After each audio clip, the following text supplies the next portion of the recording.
This is Branching Out, where real estate meets real life.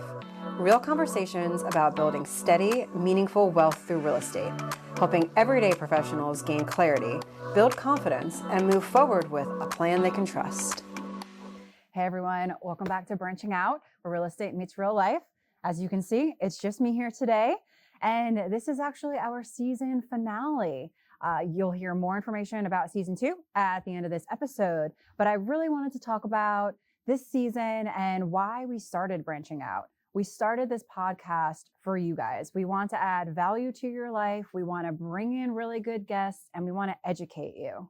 So our tagline is where real estate meets real life. So we were really intentional about the guests that we brought on the show. We had 1031 exchange experts, we had investor-friendly real estate agents, we had investor-friendly lenders, we had private money lenders, we had short-term rental people, we had everyone that we could really think about in our network to come add value to y'all's lives. So instead of recapping every guest that's been on the show, we're going to go through a couple of major lessons learned, going all the way back to when Jessica and Nolan were on the show talking about their house hacking experiences. We've had people talking about long-term rentals, short-term rentals. We had Josh Nolan talking about Airbnb arbitrage, and we had Ashley Klass talking about her short-term rental empire that she has built. We have had Leanne come on talking about flips and renovations, and we've had people come on the show talking about multifamily investing, and we've even had people on the show talking about private money lending. So a ton of information on all the different ways to invest in real estate. There's not just one way. There are multiple ways, and this is what we wanted to share with you. So you don't need to copy someone else's path. You just need to understand your goals and resources and risk tolerance and choose your own path based on that criteria. All right, lesson 2 that we learned was that most people begin before they feel ready. We had Carolina and Brad on here, and I remember thinking back to them, and they didn't really know where to start. They didn't really have a mentor. They had fears, and they went through mistakes, but they learned from those mistakes, and they found a mentor, and they found us, and they found Greg, and we helped them navigate their path, and now they're developing all these houses across Concord, so that is amazing. So really, the main point here is that clarity breeds confidence, which then brings you to a commitment, and then you can start doing whatever you want to do down your real estate path. All right, lesson 3, real estate is a team sport. All right, we always talk about how your network is your net worth, and that is super cliche, but it's super true. And we have had guests on here that could be part of your team. We've had attorneys, we've had lenders, we've had 1031 exchange experts, we've had insurance people, contractors, accountants. We've ran the gamut of the people, professional services and vendors that you would need as part of your team. So, and we know that AI is huge right now. And you can probably ask AI all of these questions, but the point of having a team of people is that you can actually speak to a person with real life experience who has the knowledge, who has been through it. And that is what we really try to preach to you guys, that building your team is super important because they're the people that you are going to be leaning on when you're going through experiences that you don't know how to navigate. This is why people come to me for property management. We manage about 160 properties, and all of those owners understand the value of a property manager because they don't want to be the ones who are getting the call in the middle of the night that an HVAC is broken or that a tree fell on the roof. We get those calls, and we have the subcontractors to take care of those things right away. Some of these owners wouldn't really know what to do or who to call, and that's what the benefit is of having a property manager and having a team. It doesn't have to be just property management. Even if you're in a situation where you have a contract that you don't fully understand, if you have an attorney that you know and like and trust, and you can just send it over to just to get an opinion, then that is so key to your deal, getting your deal right. Real estate is rarely the final goal. It's usually a tool that people use to build the life that they actually want. The strongest investors are not the people that know everything. They're the people that know who to call. All right, lesson 4. The deal is only one part of the story. So really, it's all about, like, real estate is only a portion of these people's lives. This is just something that they do to build their generational wealth. We really need to get down to why they're doing that. What is their calling? How are they going to be good stewards? What are their dreams? This is really what we're trying to get to the root of with real estate investing. If you remember Jessica, when she was on the show, she got into real estate investing to fund her side hobbies and be able to be creative and do all the kind of things that she wants to do there. And Carolina and Brad came on and they talked about how they were doing it all for their family and being able to travel. I know that they just got back from Portugal. So real estate really is the tool to be able to live the dreams that you've always wanted. So now I want to talk about a few takeaways from the season, and they've given me a list of questions here that we can kind of chat through, but which conversation changed how I thought the most about investing? I think the first one that comes to mind is when Josh Nolan was on the show and he was talking about Airbnb arbitrage. I honestly didn't really know what Airbnb arbitrage is. So that was super interesting. And if you want to learn more about that, tune into the episode I had with Josh Nolan and learn all about how to arbitrage. What surprised me most about the guests?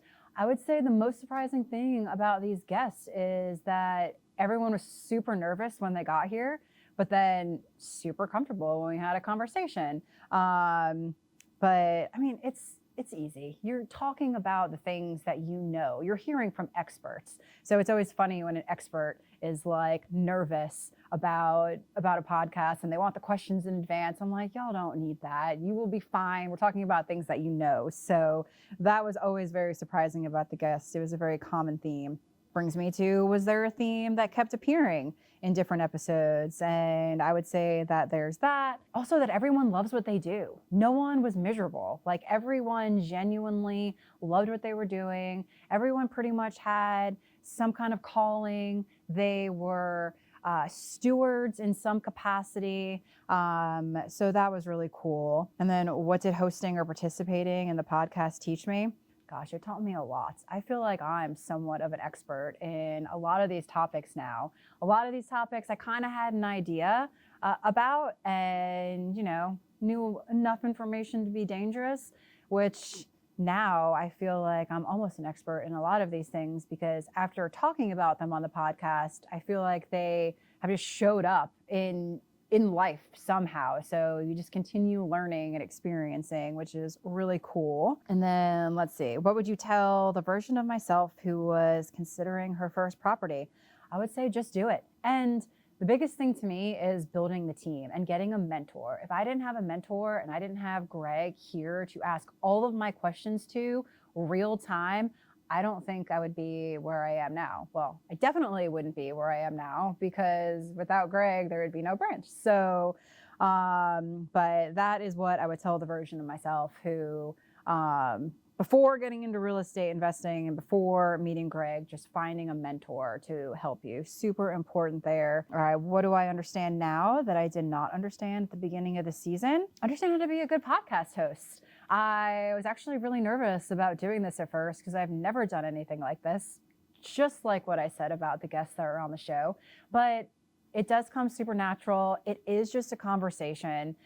I'm talking to experts. I naturally have questions. So I get all my questions answered. I get to hang out with my friends and I get to educate y'all, bring value to you. And it's just very rewarding to be on this podcast and share it with all of you that are listening. So I'm sure that everyone who listens to this podcast is here for a different reason. Maybe you haven't bought a property yet. Maybe you have a portfolio of 50 properties. Maybe you just think real estate sounds cool and interesting and you stumbled upon our page and you're like, oh, this looks fun. Wherever you are, I really do truly hope that this season helped you find that there is no one perfect way to invest in real estate. You don't have to know everything. All you really need to know is that you want to invest in real estate and just make the first move. Call a mentor, call an attorney, start building your team, start driving for dollars, just do something. You have to take the action. All right, so as I said in the beginning, we are going to be filming season 2 coming up in the next month or so, and we're going to have more honest investor stories. We're gonna have a new location, so super sad to have our chalkboard wall be gone, but we'll have a new cool set that I'm sure you'll love if you are watching. We're gonna have some really good tactical conversations. We're going to have more discussion and talk about real investor stories, mistakes that were made, how to overcome from those mistakes.